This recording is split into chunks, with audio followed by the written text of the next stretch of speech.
1991-ci ilin iyulunda Milwaukee polis patrolu bir qolu qandallı və qorxmuş halda kömək istəyən Tracy Edward'ın özünü maşının önünə atması ilə dayanmalı olur.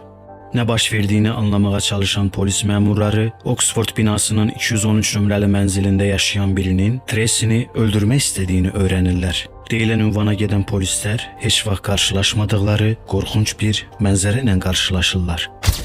Soyuducuya doldurulmuş insan qalıqları, cəsədləri parçalamaq üçün istifadə edilən alətlər və evi bürüyən dayanılmaz bir qoxu. Bütün bu vəhşilikləri edənsə mənzildə yaşayan Jeffrey Dahmer'dan başqası değildi.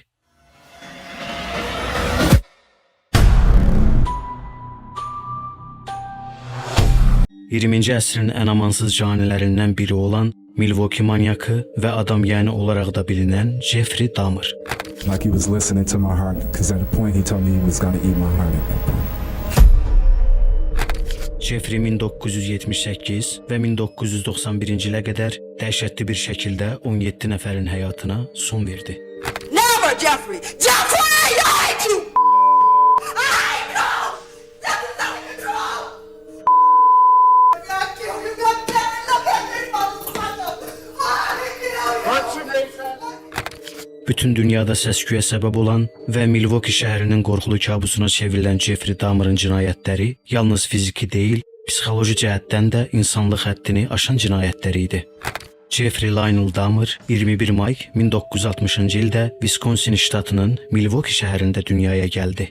Atası Lionel Herbert Dahmer o zamanlar universitetdə kimya mühəndisliyi ixtisasını yeni tamamlamışdı. Anası Joyce Enid isə teletype operatoru olaraq çalışırdı. Jeffrey'nin doğumundan sonra ailə Iowa ştatına köçdü. 1966-cı ildə Lionel Dahmer burada kimya sahəsində doktorluq dissertasiyasını müdafiə etdi. Bir il sonra isə Jeffrey'nin David adlı bir qardaşı dünyaya gəldi. Jeffrey 8 yaşında olarkən ailə Ohio ştatına köçdü. Əslində Jeffrey'nin uşaqlığı bir müddət digər normal uşaqlar kimi enerjili və xoşbəxt keçmişdi. Ailəsinin anlattığına görə 6 yaşında olarkən qasıq yırtığı əməliyyatı olunan Jeffrey travmatik və ağrılı sağalma müddətindən sonra çox qəribə və özünə qapalı biri halına gəlmişdi. Jeffrey'nin xasiyyətindəki qəribəliyə səbəb olan şeylərdən bəlkə də ən birincisi valideynləri arasında yaranan soyuq münasibət idi. Lionel işi ilə bağlı olaraq demək olar ki, çox az hallarda evdə olur, yoldaşına və uşaqlarına yetərə qədər qayğı göstərə bilmirdi. Bundan şikayətlənən Joyce yoldaşı ilə bu barədə dəfələrlə mübahisə edirdi. Hətta bəzi mənbələrdə əsəb pozğunluğu keçirən Joyce'un bir müddət psixiatriya klinikasında yatdığı və bu müddət ərzində Jeffrey'nin ana qayğısından da məhrum olduğu bildirilir. Ailə tez-tez yaşadığı yeri dəyişdiyi üçün Jeffrey özünə dost tapmaqda da çətinlik çəkirdi. Günün çoxunu evin ətrafında tək başına velosiped sürərək keçirən Jeffrey 10 yaşında olarkən heyvan cəsədlərinə qarşı çox qəribə və böyük bir marağının olduğunu kəşf etdi. Bəzi serial qatillərin uşaqlıqlarına baxsaq, onların heyvanlara işgəncə etdiklərinin, hətta öldürdüklərinin şahidi oluruq. Jeffrey Dahmer'ı cəzb edən şey isə tapdığı heyvan cəsədlərini parçalayıb incələmək və onların sümüklərini çıxardaraq saxlamaq idi. Dahmer'ın hər hansısa bir canlı heyvana zərər verib vermədiyi haqqında məlumatlar müxtəlifdir. Amma özünün verdiyi ifadələrə baxsaq, uşaq yaşlarında olarkən qurbağa balalarına zərər verdiyini etiraf etmişdi. O müəlliminə hədiyyə etdiyi qurbağa balalarının başqa bir şagirdə verildiyini öyrənəndə akvaryuma benzin tökərək bütün qurbağaları yandırmışdı. Lakin Dahmer bu hadisədən sonra heç bir canlı heyvana zərər vermədiyini deyirdi. Ondan heç indiyə qədər belə bir fikrə düşüb düşmədiyi də soruşulmuşdu. Dahmer isə cavabında bir gün küçədən tapdığı bir iti öldürmək üçün evinə gətildiyini, lakin itin baxışlarından həddən artıq təsirləndiyi üçün onu öldürmək fikrindən daşındığını demişdi. Onun uşaq olarkən Friski adlı bir itinin olduğu və onu çox sevdiyi haqqında məlumatlar da mövcuddur. Dahmer'ın dediyinə görə onu heyvanları öldürmək yox, onların anatomiyasını öyrənmək cəzb edirdi. In 9th grade, in biology class, we had the usual dissection of fetal pigs. I took the remains of that home and kept the skeleton of it. And I just started branching out dogs, cats. I suppose it could have turned into a normal hobby like taxidermy, but it didn't. It veered off into this. Why, I don't know. All I know is that I wanted to see what the insides of these animals looked like. Dahmer 10 yaşındayken atasından toyuq sümüklərini necə ağarda biləcəyini soruşmuşdu. Lionel oğlunun bu sualını sadece elmi bir maraq kimi qəbul edərək ona ağardıcının sümüklərə təsirini göstərmişdi. O, oğlunun bu marağının gələcəkdəki cinayətlərinə zəmin yaratdığını ağlına belə gətirməzdi. Jeffrey məktəb illərində də həmyaşıdları arasında kifayət qədər diqqət çəkməyən və tənhalığı ilə tanınan biri idi. Məktəb yoldaşları onun hərdən qəribə səslər çıxardığını və gülməli, bir o qədər də qəribə hərəkətlər etdiyini deyirdilər. Buna görə də Jeffrey uzun müddətli dostluqlar qurmaqda çətinlik çəkirdi. O, 14 yaşına gəldikdə içki içməyə başlamışdı. Hətta dərs zamanı belə içki qəbul edirdi. Ərgənlik dövrünə girən Jeffrey homoseksual olduğunu kəşf etdi. Bunu ailəsinə bildirmədi. Həmyaşıda olan bir oğlanla ancaq seksual təmasdan ibarət qısa bir münasibət yaşadı. Daha sonra isə o, seksual fantaziyalarını cinayətlə birləşdirərək partnyorunu tamamilə idarə etmək və ona hökm etmək arzusu ilə xəyallar qurmağa başladı. Jeffrey 16 yaşındaykən birini öldürərək bədənindən faydalanmaq istəmiş, lakin həmin adamla o gün yolları kəsişməmişdi. Jeffrey 1978-ci ildə orta təhsilini bitirdikdən sonra valideynləri davam edən mübahisələri səbəbindən boşandılar. Joyce kiçik oğlu Davidlə birgə xəbərsiz evdən ayrıldı. Lionel da bir müddət başqa bir yerdə yaşamaq qərarına gəldi. Valideynlərinin boşanması Jeffrey'ni dərindən sarsıtmışdı. Tək qalan Jeffrey özünü təsəlli etmək üçün çarəni həmişəki kimi içkidə görürdü. Bu artıq onda geri dönülməyəcək bir asıllıq yaratmışdı. Jeffrey qəribə və bir o qədər də qorxulu olan fantaziyalarını həyata keçirmək üçün 1978-ci il iyunun 18-də ilk cinayətini törətdi. O günlərin birində alış-veriş mağazasından qayıdarkən yolda avtostopla konsertə getməyə çalışan 19 yaşındakı Steven Hicks ilə qarşılaşdı. Jeffrey avtomobilini saxlayaraq Steven'i maşınına aldı. O, Steven'i konsertdən öncə bir şeylər içmək üçün evinə dəvət etdi. Təklifi qəbul edən Steven o gün başına gələcəklərdən xəbərsiz idi. O, Jeffrey'nin evinə gəldikdən bir müddət sonra onun qəribə davranışlarından narahat olaraq oradan uzaqlaşmaq istədi. Lakin Jeffrey çəki daşı ilə Steven'in başına bir neçə zərbə vurduqdan sonra onu boğaraq öldürdü. Jeffrey onun paltarlarını çıxardıqdan sonra öz cinsi fantaziyalarını cəsədin üstündə gerçəkləşdirməyə başladı. İşini bitirdikdən sonra cansız bədəndən qurtulmaq üçün cəsədi parçalara ayıraraq plastik torbalarda evinin arxasındakı bağçaya bastırdı. Bir neçə həftə sonra isə cəsəd parçalarını bastırdığı yerdən çıxardaraq kimyəvi məhlulla sümükləri ətdən ayırdı. Daha sonra sümükləri xırda-xırda əzərək qalıntıları meşəlik bir əraziyə tökdü. Bu cinayətdən bir müddət sonra Jeffrey'nin atası yeni ailə qurduğu bir qadınla evinə geri döndü. Jeffrey'nin daha çox içdiyini görən Lionel onun bu qədər vaxtı evdə yalnız yaşadığı üçün depressiyada olduğunu düşündü və hər hansısa bir yeniliyin ona yaxşı təsir edəcəyini fikirləşərək oğlunun universitetə qəbul olmasını məsləhət gördü. Jeffrey də ilk cinayətindən sonra bir neçə il həyatını normal qaydada yaşamağa çalışdı. Ohio Dövlət Universitetinə qəbul olan Jeffrey burada da tez-tez içki qəbul etdiyi və bu səbəbdən dərslərinə laqeyd yanaşdığı üçün ilk semestrin sonunda universitetdən qovuldu. First period, I believe, history class, and he had a styrofoam cup of scotch, I believe it was scotch. I remember saying, "Jeff, what is that?" And he threw his head back and he shook it and he said, "It's my medicine." But clearly he was getting drunk at 8 o'clock in the morning. O daha sonra atasının təkidi ilə orduya yazıldı. 1979-cu ildə Sam Houston hərbi bazasında tibb təlimi aldı. Daha sonra isə Qərbi Almaniyanın Baumholder hərbi bazasında tibb mütəxəssisi olaraq xidmət etdi. Lakin Jeffrey'nin alkoqolik olması onun hərbi karyerasının da yarımçıq qalmasına səbəb oldu. Məhz bu səbəbdən Jeffrey Dahmer 1981-ci ildə ordudan təxris edildi. Jeffrey'nin orduda olarkən cinayət işləyib işləmədiyinə dair məlumatlar dəqiq deyil. Ancaq o 1991-ci ildə həbs edildikdən sonra onunla Almaniyada eyni bazada xidmət edən əskərlərdən ikisi Jeffrey'nin onlara dərmanlı içki içizdirdikdən sonra təcavüz etdiyini deyirdilər. Jeffrey ordudan qovulduqdan sonra Miami'yə gedərək orada bir sendviç dükanında işləməyə başladı. Onun Miami'ni seçməsinin səbəbi günəşli bir yerdə yaşamaq və içkidən uzaqlaşmaq idi. Lakin işlər istədiyi kimi getmədi. Qazancının çoxunu içkiyə xərcləyən Jeffrey üçün burada yaşamaq çətinləşdi və qısa müddət sonra Ohio'ya atasının yanına dönməli oldu. Jeffrey evə döndükdən sonra burada da içki içməyə və işsiz gücsüz yaşamağa davam etdi. Hətta bir dəfə parkda sərxoş vəziyyətdə az yaşlı uşaqlara qarşı əxlaqsız hərəkətlər etdiyinə görə həbs edildi və $60 pul cəriməsi qarşılığında azadlığa buraxıldı. Daha sonra atası Jeffrey'ni Milwaukee'yə, nənəsi Catherine Dahmer'ın yanında yaşamağa göndərdi. O mühit dəyişikliyinin oğluna yaxşı təsir edəcəyini və onu içkidən uzaqlaşdıracağını ümid edirdi. Nənəsinin yanına yerləşən Jeffrey bura düşündüyündən də tez uyğunlaşmışdı. O hələ də içməyə davam etməsinə baxmayaraq könüllü şəkildə ev işlərini görür, nənəsini hər dəfə kilsəyə aparır və iş tapmaq üçün demək olar ki, hər yerə müraciət edirdi. Jeffrey nəhayət 1982-ci ilin əvvəllərində Milwaukee'də qan plazma mərkəzində işə düzələrək burada çalışmağa başlamışdı. Ancaq 10 aydan sonra işdən qovulmuşdu. Jeffrey'nin uyğunsuz davranışları Milwaukee'də də davam edirdi. O cəmiyyət içində əxlaqsız hərəkətlər etdiyi üçün bir neçə dəfə yenidən həbs olundu. Ancaq pul cəzası və ya şərti cəza alaraq azadlığa buraxıldı. Jeffrey 1987-ci ildən etibarən cinayətlərini aktiv şəkildə törətməyə davam etdi. İlk cinayətindən 9 il sonra ikinci cinayətini Ambassador otelində gerçəkləşdirdi. 1987-ci il 20 noyabrda gey barların birində 25 yaşlı Steven Taomi ilə tanış olan Jeffrey onunla birlikdə içdikdən sonra gecəni oteldə keçirməyi təklif etdi. Taomi təklifi qəbul etdi və ikisi bardan çıxıb Ambassador otelinə getdilər. Səhər Jeffrey yuxudan oyanarkən Taomini yatağın altında cansız halda yatarkən gördü. Taominin sinəsi əzilmiş, bədəni göyərmiş, ağzının kənarından isə qan axırdı. Jeffrey nə baş verdiyini xatırlamırdı.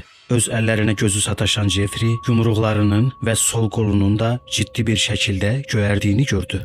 O Taominin cəsədini böyük bir çamadana qoyaraq nənəsinin evinə apardı və cəsədi bir həftə evin zirzəmisində saxladı. Bu müddət ərzində cəsəd üzərində öz cinsi fantaziyalarını gerçəkləşdirdi. Daha sonra Taominin bədənini, qollarını və ayaqlarını parçalara ayırdı. Eyni qaydada həmin parçaları asid içinə ataraq əti sümükdən ayırdı və qalıntıları xırda şəkildə əzərək tulladı. O Taominin ayrılmış başını bir müddət özündə saxlamışdı. Məqsədi arada kəsilmiş başa baxaraq masturbasiya etmək idi. Həvəsini öldürən Jeffrey bir neçə gün sonra eyni qaydada başdan da xilas oldu. Bu cinayətdən sonra Jeffrey içindəki manyakı cilovlamağa çalışmadı. Əsasən gey barlarda və homoseksualların toplaşdığı məkanlarda vaxt keçirdərək özünə yeni qurbanlar axtarmağa başladı. Jeffrey bu məkanlarda gənclərlə tanış olur, onları pul qarşılığında evinə aparır, özündə olmayacaq qədər içki, narkotik və ya yuxu dərmanı qəbul etdirərək təcavüz edir, daha sonra isə onları öldürürdü. Taomi cinayətindən 2 ay sonra Jeffrey 14 yaşındakı James Dockstader ilə qarşılaşdı. Jeffrey çılpaq şəkillərini çəkməsi üçün Jamesə $50 təklif etdi. James təklifi qəbul edərək onunla evə getdi. Jeffrey eyni qaydada Jamesə təcavüz etdikdən sonra onu öldürdü. Cəsədi bir həftə zirzəmidə saxladıqdan sonra eyni üsulla cəsəddən xilas oldu. 1988-ci ilin mart ayında Richard Curero da Jeffrey'nin qurbanı oldu. Həmin ilin sentyabr ayında nənəsi Jeffrey'nin gecə saatlarında evə oğlanları gətirməyindən və zirzəmidən gələn pis qoxudan narazılıq edərək ondan ayrı evə köçməsini istədi. Jeffrey 25 sentyabrda başqa bir evə köçdü və 2 gün sonra 13 yaşına təzəcə girmiş bir oğlan uşağını evə gətirdi. O uşağın bir neçə şəklini çəkdikdən sonra ona yuxu dərmanı qarışdırılmış spirtli içki verərək təcavüz etdi. Uşaq yüksək dozada dərman qəbul etməsinə baxmayaraq yaranan bir boşluqda evdən qaça bildi və olanları ailəsinə danışdı. Ailənin şikayəti əsasında Jeffrey polislər tərəfindən saxlanıldı. Lionel Dahmer oğlunu müdafiə etməsi üçün bir vəkil tutdu. Vəkilin istəyinə əsasən Jeffrey bir neçə psixoloji müayinədən keçdi. Onu müayinə edən psixiatrlar Jeffrey'nin alkoqolizmdən əziyyət çəkdiyini və müalicə olunmaq üçün istəkli olmadığı qənaətinə gəldilər. Psixiatrlara görə Jeffrey əyyaşlığı səbəbindən özünü idarə edə bilmədiyi üçün azğın davranışlara meyilli biri halına gəlmişdi. Məhkəməyə çıxarılan Jeffrey uşağın şəkillərini çəkdiyini qəbul etsə də ona toxunduğunu və içkisinə qəsdən yuxu dərmanı qarışdırdığını inkar etdi. O uşağın yaşından daha böyük göründüyünü deyərək düşdüyü vəziyyətdən çıxa biləcəyinə inanırdı. Prokuror Gil Shilton cinayətin ciddiliyini vurğulayaraq Jeffrey Dahmer üçün 5 il həbs cəzası istədi. Lakin məhkəmə hakimi 1 il şərti azadlıqdan məhrum etmə və 5 il nəzarət altında azad olmaq kimi yüngül bir cəza təyin etdi. Bu cəza Jeffrey'nin reabilitasiya oluna biləcəyi inancına əsaslanırdı. Lakin o cəmi 10 aydan sonra azadlığa buraxıldı. Bu da onun sonraki cinayətlərini törətməsinə şərait yaradan böyük bir xəta olmuşdu. Azadlığa çıxan Jeffrey Dahmer 1989-cu ildə bir cinayət daha işlədi. Jeffrey'nin növbəti qurbanı 24 yaşındakı Anthony Sears idi. Jeffrey Sears'i öldürdükdən sonra onun başını və cinsi orqanını özündə saxlayaraq bədəninin digər hissələrini eyni üsulla yox etdi. Jeffrey 14 may 1990-cı ildə nənəsinin evindən ayrılaraq Oxford yaşayış binasında 213 nömrəli mənzilə yerləşdi. Bura köçdükdən sonra Jeffrey Raymond Smith'i, Edward Smith'i, Ernest Miller'ı, David Thomas'ı, Curtis Strogeri və Errol Lindsay'i öldürdü. Davam edən günlər ərzində qonşuları Jeffrey'nin otağından gürültü səslərinin və pis bir qoxunun gəldiyini deyərək bina nəzarətçisinə şikayətlərini bildirdilər. Nəzarətçi bu barədə Jeffrey ilə görüşdü. Ancaq Jeffrey gələn qoxunun bir neçə gün öncə ölən akvariumdakı balıqlardan qaynaqlandığını və tezliklə bu problemi həll edəcəyini bildirdi. 1991-ci ilə gəldikdə isə Jeffrey'nin cinayətləri daha da qorxunc olmağa başlamışdı. Qurbanları üzərində eksperiment aparan Jeffrey onların beyinlərinə iynə ilə xlorid turşusu və ya qaynar su əlavə edirdi. O bundan özünə bir növ zombiləşmiş seks kölələri yaradacağına inanırdı. O həmçinin parçaladığı bədənlərin müəyyən hissələrinin ətini yeməyə başlamışdı. Why the cannibalism? It made me feel like they were a permanent part of me. Besides the just mere curiosity of what it would be like, it made them feel that they were a part of me, and it gave me a sexual satisfaction to do that. 24 may 1991-ci ildə Jeffrey 31 yaşlı Tony Hughes'u eyni bəhanə ilə evinə gətirdi. O Tony'ni dərmanla uyuşturduqdan sonra başını deşərək beyninə xlorid turşusu yeritməyə başladı. Ancaq Jeffrey'nin bu sınağı Tony'nin ölümünə səbəb oldu. 2 gün sonra mayın 26-sında Jeffrey 14 yaşındakı Conerak Sintesinfonu evinə gətirdi. Conerak 1988-ci ildə Jeffrey'nin təcavüz etməyə çalışdığı uşağın qardaşı idi. Jeffrey ifadəsində bildirdiyinə görə Conerak'a yuxu dərmanı verib uyuşturduqdan sonra onu yataq otağına aparmışdı. Conerak otağa girərkən 2 gün əvvəl öldürülən Tony Hughes'un cəsədini yerdə yatarkən görmüş, amma qəbul etdiyi dərmanların təsirindən çox güman ki, buna reaksiya verə bilməmişdi. Jeffrey Conerak'ın beyninə eyni qaydada xlorid turşusu əlavə etməyə başladı. Uşağın yuxuya keçdiyini görən Jeffrey daha çox içki içmək üçün evdən ayrılaraq barların birinə getdi. Lakin bir qədər sonra oyanan Conerak özündə güc toplayaraq yarı huşsuz bir halda evdən qaça bilmişdi. Evdən biraz kənarda huşunu itirərək yerə yıxılan Conerak'ı yoldan keçərkən görən 3 qadın polisə xəbər verdilər. Jeffrey evə dönərkən Conerak'ı yol kənarında başının üstündə dayanan polislərlə gördü. O polislərə yaxınlaşaraq Conerak'ın 19 yaşlı sevgilisi olduğunu, gecə içdikdən sonra biraz mübahisə etdiklərini dedi. Conerak'ın bədənində dizindəki kiçik bir sıyrıqdan başqa ciddi bir zədə görsənmirdi. Polis məmurları onun sərxoş olduğunu düşündülər. Təəssüflər olsun ki, polislər Jeffrey'ə inanmışdılar. Onlar Jeffrey'nin Conerak'ı evinə aparmasına icazə verdilər. Həmin gün Jeffrey Conerak'ı öldürdü və növbəti gün həm Tony Hughes'un, həm də Conerak'ın bədənini parçalayaraq yox etdi. Növbəti aylar ərzində Jeffrey Dahmer daha 4 nəfərin həyatına son verdi.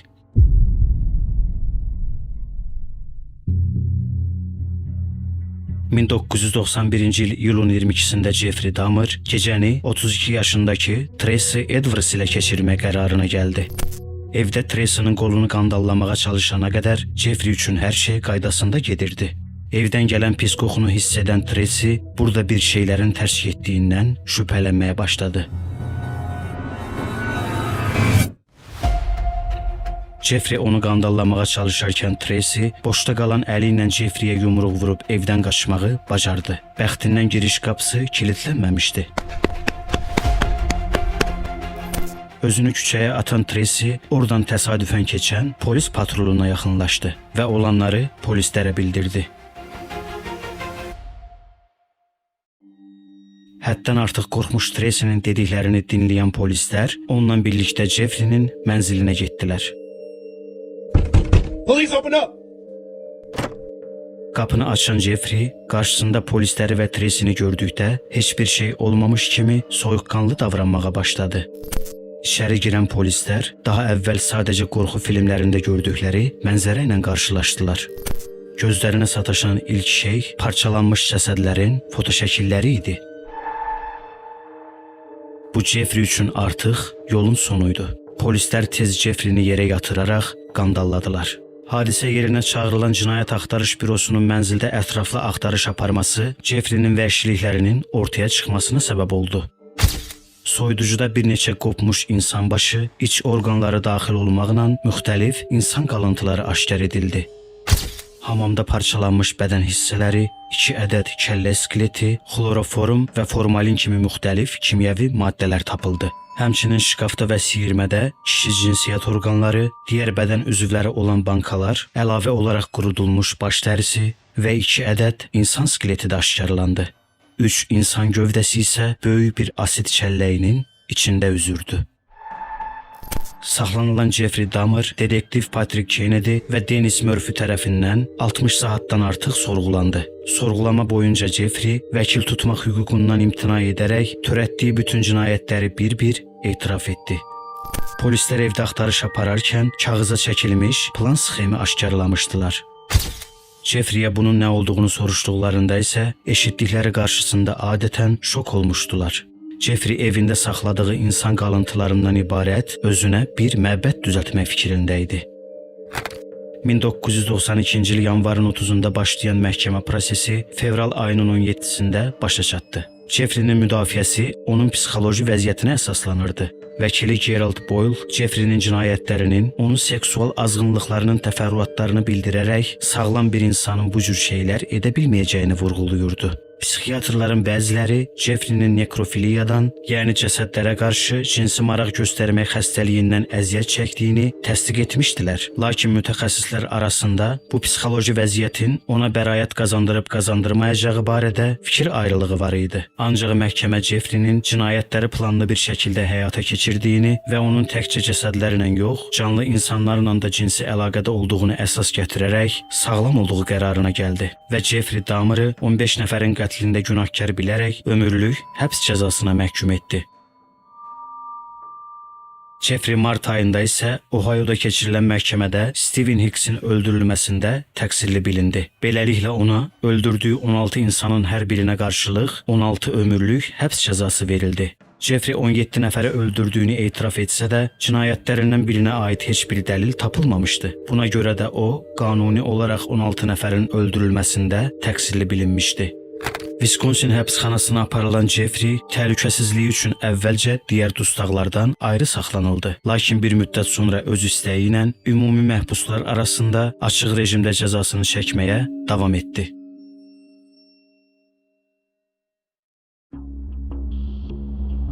Jeffrey'nin cinayətlərindən xəbərdar olan insanlar arasında ona nifrət edən təbii ki çox idi. Ancaq qəribə şəkildə onu dəstəklədiyini bildirən insanlar da az deyildi. Fanatları ona çox sayda məktublar, hətta pul göndərirdilər. Bəzi məlumatlara görə ona fanatları tərəfindən $12,000 göndərilmişdi. Bir müddət sonra Jeffrey Dahmer'ın o vəhşilikləri törətdiyi Oxford yaşayış binası tamamilə dağıdıldı. Bu bina həm qurbanların ailələri, həm də orada yaşayan insanlar üçün travmatik bir xatirə idi. Binanın dağıdılması həm də qurbanların xatirəsinə hörmət olaraq atılan bir addım idi.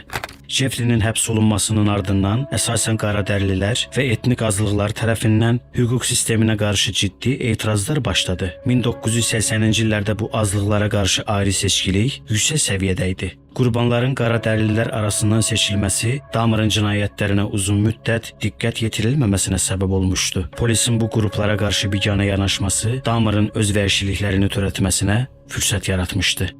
Jeffrey Dahmer 1994-cü ildə həbsxanada 2 dəfə suiqəstə məruz qaldı. 3 iyul 1994-cü ildə məhkumlardan biri Jeffrey'nin boğazını kəsməyə çalışdı. Ancaq Jeffrey yüngül yaralar aldığından həyatı üçün ciddi bir təhlükə yaranmadı. Ona qarşı olunan ikinci hücum isə onun ölümünə səbəb oldu. Ömürlük məhkum olan Christopher Scarver həbsxananın idman zalında Jeffrey Dahmer'ı və Jesse Anderson adında bir digər məhkumu 51 santimetrlik uzunluğundakı dəmirlə döyərək öldürdü. Jeffrey başına və üzünə aldığı dərin yaralar səbəbilə xəstəxanaya aparılarkən öldü. Anderson isə 2 gün sonra həyatını itirdi. Bu hadisə gözlənilməz değildi. Scarver uzun müddətdir ki, həbsxanada özünü ruhi xəstə kimi göstərməyə çalışırdı. O ifadəsində Jeffrey'ni və Anderson'ı öldürməyi ona Tanrının əmr etdiyini, Jeffrey'nin törətdiyi vəhşiliklərə görə ona nifrət etdiyini bildirmişdi. Bəziləri isə bu cinayətin sadəcə irqçilikdən qaynaqlandığını düşünürdülər. Çünki Jeffrey'nin qurbanlarının çoxu qaradərili idi. Anderson isə öz həyat yoldaşını öldürməklə günahlandırılmışdı və cinayəti 2 qaradərili şəxsin üzərinə atmağa çalışdığı deyilirdi. Jeffrey'nin cansız bədəni ailəsinə təhvil verildi. Anası Joyce oğlunun beyninin elmi araşdırmalar üçün bağışlanmağını istərkən atası Lionel buna qətiyyətlə qarşı çıxdı. Nəticədə məhkəmə Lionel'ın lehinə qərar qəbul etdi və Jeffrey'nin cəsədi öz vəsiyyətinə əsasən yandırılaraq külləri anası və atasının arasında bölüşdürüldü.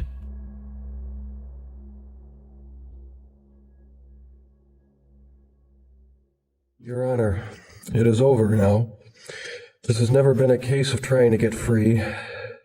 I didn't ever want freedom. Frankly, I wanted death for myself. This was a case to tell the world that I did what I did not for reasons of hate. I hated no one. I knew I was sick or evil or both. Now I believe I was sick. I feel so bad for what I did to those poor families, and I understand their rightful hate. I have seen their tears, and if I could give my life right now to bring their loved ones back, I would do it. I am so very sorry. I take all the blame for what I did. I hurt many people. I know my time in prison will be terrible, but I deserve whatever I get because of what I have done. Thank you, Your Honor, and I am prepared for your sentence, which I know will be the maximum. I ask for no consideration.